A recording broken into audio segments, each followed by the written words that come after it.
As Professor of International Health at University of East London, I had the privilege of giving a talk on the importance of plumbing to global health at the 9th World Plumbing Conference in Edinburgh, Scotland in 2011. This video presents an updated summary of key data and information from that lecture. In 2007, the British Medical Journal ran an interesting competition. They invited readers to vote for the most important medical milestone since the forerunner of the journal was first published in 1840. More than 11,300 readers of the BMJ chose the introduction of clean water and sewage disposal, the sanitary revolution, as the most important medical milestone since 1840, followed closely by the discovery of antibiotics and the advent of anesthesia. Britain led Europe in the sanitary revolution, and the contribution of two men to this movement was particularly significant. We must remember that this was an era when gastrointestinal disease was thought to be airborne and due to miasma or bad air. But John Snow, a surgeon in London, suspected that cholera was in fact waterborne. He was able to prove his views during an outbreak of cholera in 1854 in a part of London called Soho. He plotted cases of cholera on a map and found that they appeared to be concentrated around the Broad Street pump. It was the deaths of a widow and her niece, who lived some distance away in Hampstead, which finally confirmed his views. He discovered that the widow was partial to water from the Broad Street pump and had it regularly delivered to her house in Hampstead. Snow then asked for permission to remove the handle of the Broad Street pump, and the cholera outbreak subsided. The champion of the sanitary revolution is Edwin Chadwick. It was his conviction that sewers rinsed by water would reduce gastrointestinal disease and his efforts to develop the technologies and the necessary legal and administrative instruments that established safe water supply and sanitation systems in England. Imagine the disruption that is likely to have occurred in busy cities as a result of the laying down of these large sewers, as shown in this picture of Fleet Street in London. But what a major breakthrough that was for public health. By the early part of the 20th century, deaths due to diarrhea and dysentery had subsided significantly in many parts of Europe. Sadly, though, despite our understanding of the causation of waterborne disease, many countries continue to lack access to safe water and basic sanitation even today. A study of the global burden of disease attributed 1.8 million deaths in 2001 in low and middle income countries to diarrheal disease. Unsafe water, sanitation, and hygiene accounted for the majority of these deaths and highlighted the enormous health gains that could be made if the sanitary revolution could be extended to all parts of the globe.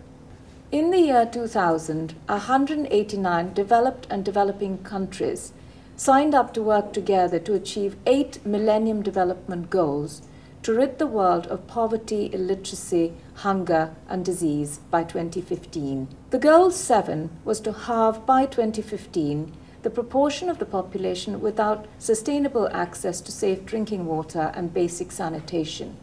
In terms of access to safe water, the MDG report of 2010 suggests that the world is on track to meet the drinking water target, although much remains to be done in some regions. As illustrated by this bar chart taken from that report, Oceania and Sub-Saharan Africa still have a way to go to achieving this goal. Rural areas too remain at a disadvantage in all developing regions, and the proportion of people who enjoy the health and economic benefits of piped water is more than twice as high in urban areas as in rural areas, 79% versus 34%. Globally, 8 out of 10 people who are still without access to an improved drinking water source live in rural areas, and rural women continue to trek long distances to fetch a pot of clean water. But urban areas too are struggling to meet the demands of rapidly growing urban populations. A WHO report of 2006 highlighted that Dhaka in Bangladesh needed 1.6 billion litres of water daily to provide for basic needs, but only 1.26 billion litres were actually supplied. Besides, nearly all the water comes from deep underground sources and the water table is being rapidly lowered, so the source is not sustainable. And to add to that, there are many illegal connections to the sewer, which discharge industrial waste, including heavy metals. This means that the sewage cannot be used as fertilizer or for aquaculture. Against this background, climate change research has highlighted that more areas than before may become prone to drought in a warmer climate in the next 50 years. Drought related to climate change may lead to decreased crop yields and hence food shortages and an increase in food prices. It is estimated that the number of hungry people in developing countries increases by 1% for every 2 to 2.5% rise in food prices. Drought may also result in greater vulnerability to infectious diseases as people start to drink water from any available source. It may also lead to population displacements and mass migrations with all the associated health risks that brings, such as overcrowding, lack of safe water, food and shelter, increased risk of malnutrition, and severe mental distress. It is a little-known fact that drought particularly affects women. Women are the main producers of the world's staple crops, providing up to 90% of the rural poor's food intake and producing 60 to 80% of food in most developing regions. And yet drought results in reduced food security and severe undernutrition, particularly in women who are willing to deny themselves a meal in order to feed the family when there is less food on the table. Women and girls in many developing countries are responsible for collecting and fetching the family's water. They now have to walk longer distances to fetch safe water, leaving less time to contribute to paid work and resulting in halving of the household income. Moving on to the issue of sanitation, the United Nations Millennium Development Goal Report published in 2010 stated that half the population of developing regions remain without sanitation, and the 2015 target appears to be out of reach. Since its inception, the World Health Organization has defined sanitation as vital to global health. Disappointingly, the lack of sanitation facilities compels people to defecate in the open and dump raw sewage into precious water sources such as these, increasing the risk of infectious disease.